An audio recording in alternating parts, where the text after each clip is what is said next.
Hola, magandang umaga. So kahapon, yung discussion natin is regarding sa August 31 update. Yung content monetization beta.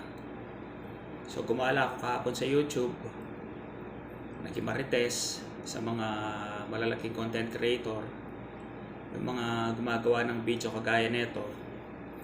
Nag-research din ako kahapon regarding sa update. Okay. So, totoo yung balita na tatanggalin na nga yung mga individual tools kagaya ng in-stream ads, ads on reels, at saka yung performance bonus program. So, officially, August 31, wala na yun. Magsasama-samahin na sa isang programa. Okay? Ang kagandahan lang doon, kapag isa kang eligible na content creator, pwede kang ma-invite dun sa bagong programa ng Meta. At ito ang pag-uusapan natin ngayon. Okay? Wala pang invitation na dumarating sa'yo. May dalawang paraan para ikaw mismo ay makapag-send ka ng invitation. Okay? May advance o pre-invitation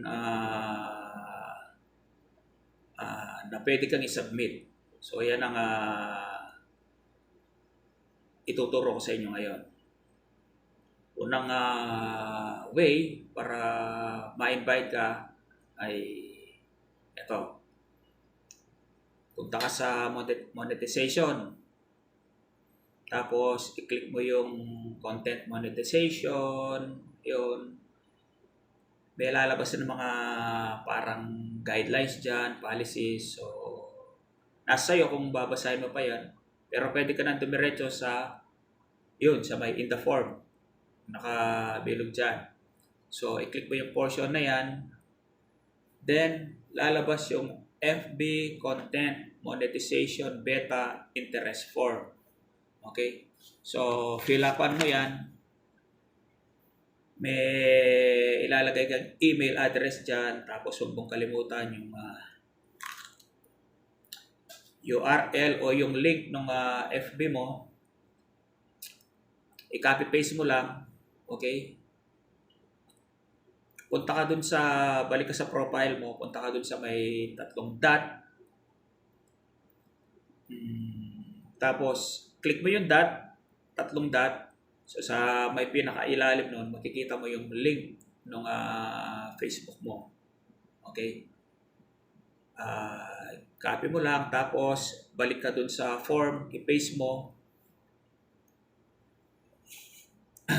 Tapos meron ka din pipilapin na social media account doon. Pero optional na yon. Nasa sayo kung maglalagay ka doon ng extra social media account mo. Kapag natapos mo yon, i-click mo na yung let's do it. So, yun na yon. May sasubmit na yung invitation mo. So, meron pang second way akong nakita kahapon. Kasi yung sa akin, yung una, ganun yung way nung sa akin nung nakapag-send ako ng invitation. So, dito tayo sa pangalawang paraan. Pero parang mas madali ito sa tingin ko lang kasi hindi masyadong komplikado. Wala kang pipilapan.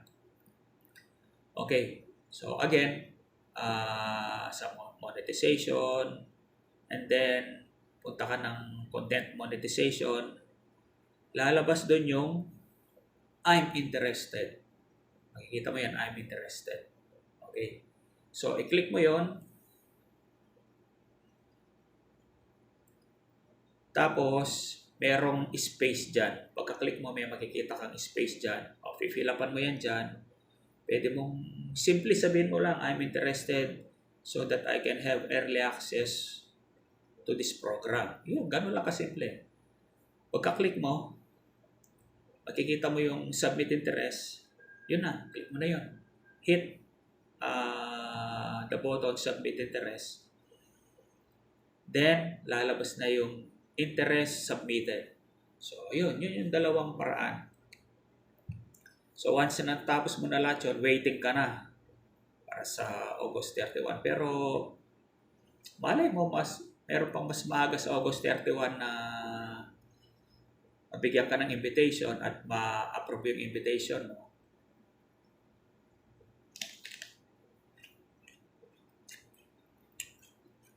Magkaroon ka na ng bagong tools, yung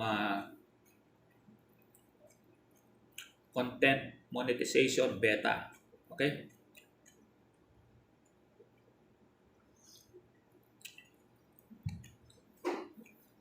Magandang programa ng Meta ngayon. Kasi pwede ka nang kumita sa mga pictures, stories. Isama mo pa yung mga live videos, short and long form videos. Yung short videos, yung ating mga reels, up to 90 seconds. Yung long form video, kagaya nito, yung 3 minutes and above. Yung sa short, pwede yung mga reels, mga seconds lang, yun yung mga short form videos. Long form, yung 3 minutes and above. So, yun lang. Mga utaw. Pag-share na lang ito para yung ibang mga tropa natin dyan na hindi masyadong naintindihan yung programa ng FB. Magkaroon ng idea, and then andyan yung yung YouTube ko sa taas, YouTube channel ko. Paki-bisita na lang din, may oras kayo. So, yun lang. Peace.